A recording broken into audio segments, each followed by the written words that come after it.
വിധങ്ങൾ ഇന്നുവരെ ഒരു സമയത്ത് ഒന്നിലധികം മോതിരം പ്രവാചകൻ അണിഞ്ഞിരുന്നില്ല. ഒരുപാട് മോതിരം ഒരുപക്ഷെ നമുക്കുണ്ടായിരിക്കാം, പക്ഷെ ഒന്നിലധികം മോതിരം നമ്മൾ കൈവെള്ളയിൽ ഇട്ടുകൊണ്ട് ഒരു സമയത്ത് നടക്കാൻ പാടില്ല. 10 മോതിരം ഒരു വ്യക്തിക്കുണ്ട് എങ്കിൽ ആ 10 മോതിരത്തിൽ ഓരോന്നും ഓരോ സമയത്ത് നമ്മൾ അണിയുക. എല്ലാം കൂടി ഒരുമിച്ച് ഒരു സമയത്ത് അണിഞ്ഞിട്ട് യാഹൂ യാഹൂ എന്ന് പറഞ്ഞ് നടക്കാൻ ജനങ്ങളെ പിഴപ്പിക്കാൻ വേണ്ടി അവരുടെ പിറകെ നമ്മൾ പോകും വേണ്ട. ഇന്ന് സഹോദരിമാരാണ് അങ്ങനെ പോകുന്നത്. മുഖമക്കരയിട്ടവർ സഹോദരിമാർ അവർ പോയിട്ട് ഒരാൾ പോയിട്ട് പറയും സൂപ്പറാണ്, ഭയങ്കര സംഭവം. വ്യാജ ഡോക്ടറാണെങ്കിൽ പോലും പനി പിടിച്ചിട്ട് വന്നതാകുന്ന ഒരു വ്യക്തിക്ക് പാരസിറ്റമോൾ ഗുളിക കൊടുത്താൽ ചിലപ്പോൾ ശമനമാവും. അതാ ഡോക്ടറുടെ കഴിവല്ല.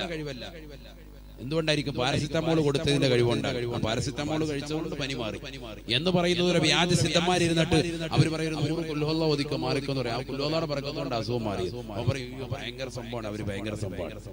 പിന്നെ അവരുടെ അടുത്തോട്ട് ആളുകൾ പെണ്ണുങ്ങൾ തന്നെ ഇങ്ങനെ പറഞ്ഞ് ആളുകൾ ഇങ്ങനെ കൂടുകയാണ്. ഭയങ്കര ഇതാണ് ഇന്ന് ജിന്നമ്മമാരുടെ വളർച്ച, വ്യാജ സിദ്ധന്മാരുടെ വളർച്ച. വേറെ ഒന്നുമല്ല, ഇതിന്റെ ബേസിക് അടിസ്ഥാനം എവിടെയാണ്? നിങ്ങൾ കണ്ടില്ലേ, നമ്മുടെ കേരളക്കരയിൽ തന്നെ ഒരു അന്യ പെണ്ണ് വന്നിട്ട് മുലപ്പാല് കുറവാണെന്ന് പറഞ്ഞപ്പോഴത്തേക്കും ശരീരത്തിലെ വസ്ത്രമെല്ലാം അഴിച്ചിട്ട് ഖുർആൻ ഓതിയിട്ടിട്ട് മോട്ടോർ തിരിക്കുന്നവരെ തിരിച്ചു കൊടുക്കുക.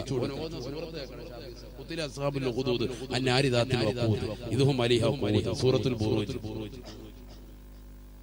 വൈകിട്ട് മോട്ടോർ തിരിക്കുന്ന പോലെ മാരടം പിടിച്ച് തിരിച്ചു കൊടുക്കുക. സുബ്ഹാനല്ലാഹ്, നഊദു ബില്ലാഹി, അല്ലാഹു അക്ബർ. പച്ചയ്ക്ക് വേറെ വസ്ത്രമൊന്നും ഇല്ലാതെ ഇതൊക്കെയാണ് സമൂഹം. ഇത്തരത്തിലുള്ള ആളുകളെയൊക്കെയാണ് സമൂഹം വലിയ സംഭവമായിട്ട് കൊണ്ടുവരുന്നത്. ഇവരൊക്കെ വലിയ ദൈവത്തിന്റെ അഹലുകാർ, വലിയ വലിയ ആലിമീങ്ങൾ, വലിയ വലിയ വ്യാജം സിദ്ധന്മാർ, വലിയ സിദ്ധന്മാർ എന്നൊക്കെ പറഞ്ഞു കൊണ്ടുവരിക.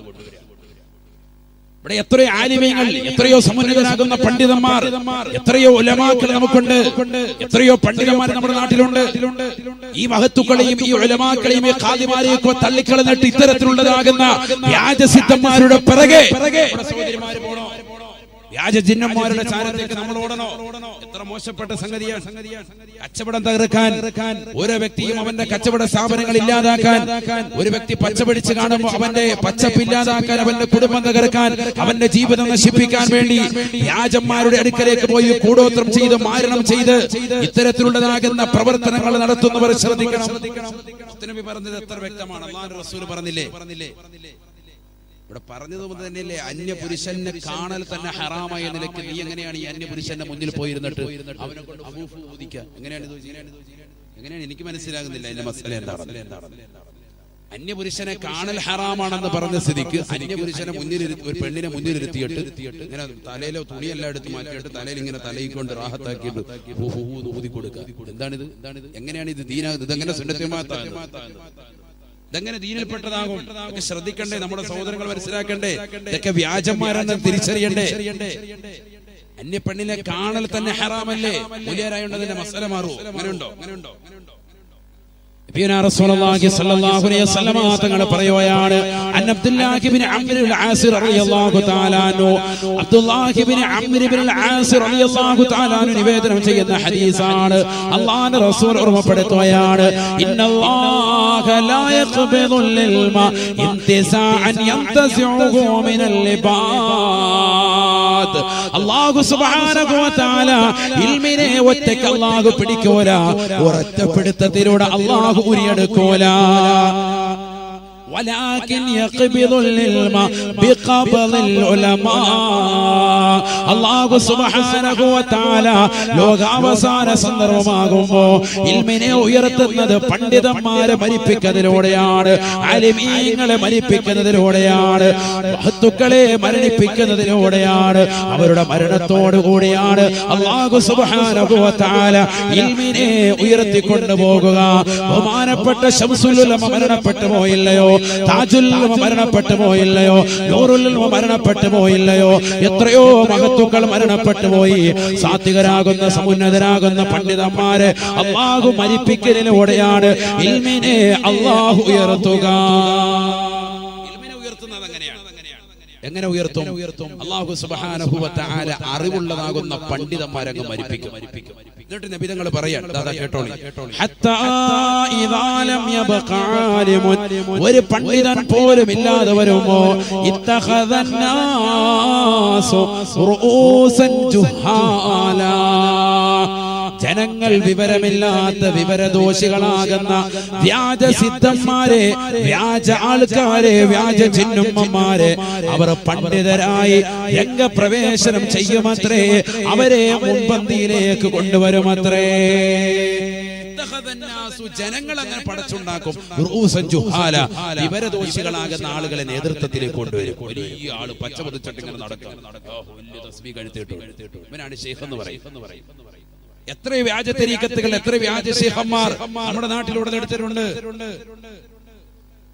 വിധങ്ങൾ പഠിപ്പിച്ചത് ശരിയല്ലേ? ആലിമീങ്ങൾ മരണപ്പെടുമ്പോഴത്തേക്കും ഇത്തരത്തിലുള്ള വ്യാജന്മാരെ ജനങ്ങൾ തന്നെ പടച്ചുണ്ടാക്കും, ജനങ്ങൾ തന്നെ പറഞ്ഞു നടക്കും.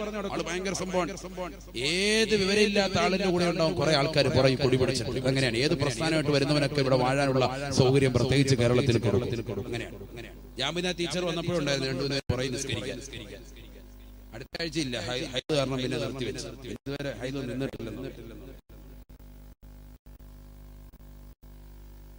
ചിന്തിച്ചു നോക്കി, ആര് വന്നാലും എന്ത് പ്രസ്ഥാനത്തിൽ വന്നാലും പുറകിലാളുണ്ടാവും. സല്ലല്ലാഹു അലൈഹി വസല്ലം തങ്ങൾ പറയുകയാണ്, ഹത്താ ഇദാ ലം യബ്ഖ ആലിമൻ ഇത്തഖദ അന്നാസ് റൂസൻ ജുഹാലാ ഫസുഇലൂ ഫഅഫ്തൂ ബിഗൈരി ഇൽമിൻ. അവരോട് ജനങ്ങൾ ഫത്വ ചോദിക്കുകയാണ്, അവരോട് ജനങ്ങൾ അറിവ് ചോദിക്കുകയാണ്. നാട്ടിൽ നല്ല മാന്യനായ ഖാദിയാരുണ്ടാകും, നല്ല സമ്പന്നനാകുന്ന പണ്ഡിതന്മാരുണ്ടാകും, മുദർരിസീങ്ങളുണ്ടാകും, ഉലമാക്കളുണ്ടാകും. ആ പണ്ഡിതന്മാരെ അവർക്ക് വേണ്ട, ആലിമീങ്ങളെ വേണ്ട. വ്യാജസിദ്ധന്മാരുടെ പിറകെ പോയാണ്, വ്യാജചിഹ്നന്മാരുടെ പിറകെ പോയാണ്. അവരോട് ചെന്നുകൊണ്ട് അറിവ് ചോദിക്കുമ്പോ അറിവില്ലാത്തത് കൊണ്ട് അവർ ഫത്വ നൽകുകയാണ്.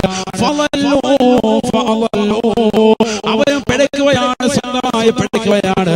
അവർ ജനങ്ങളുടെ വഴികേടിലേക്ക് എത്തിക്കുമേ എന്ന് ഹബീബായ റസൂലുള്ളാഹി അല്ലാഹുവിന്റെ റസൂല് പറഞ്ഞത് ഇന്ന് കാലഘട്ടം പുലർന്നില്ലയോ?